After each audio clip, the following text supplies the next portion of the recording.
আগামী 31শে মে শনিবার পবিত্র জ্যৈষ্ঠী পূর্ণিমার দিন। এই জ্যৈষ্ঠী পূর্ণিমার দিনে বিশেষ করে মায়েরা পরিবারের ব্রত করবে, ইষ্টদেবের পুজো করবে এবং শাস্ত্রে এই জ্যৈষ্ঠী পূর্ণিমার বিশেষ মাহাত্ম্য কথা বর্ণনা করা হয়েছে। এই দিনে যে পরিবারে ব্রত করা হয় ওই পরিবারের স্বামী সন্তানের দীর্ঘায়ু প্রাপ্তি হয়। শুধু তাই নয়, পরিবারের দারিদ্রতা দূরীভূত হয়।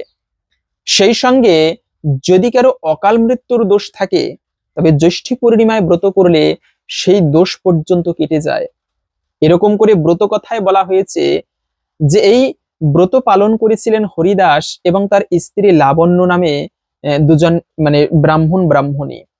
তো তারা অত্যন্ত গরিব ছিল, তাদের কোনো সন্তান ছিল না, কিন্তু এই ব্রত পালন করায় তাদের পরিবারের সন্তান লাভ হয়েছে। শুধু তাই নয়, সেই পরিবারের দারিদ্রতা দূরীভূত হয়েছে।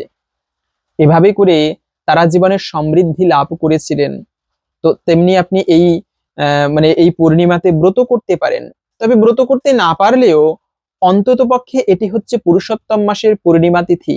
তাই বিশেষ করে সব থেকে মঙ্গলময় হচ্ছে যে কোনো পূর্ণিমাতে লক্ষ্মী এবং নারায়ণের পুজো করা।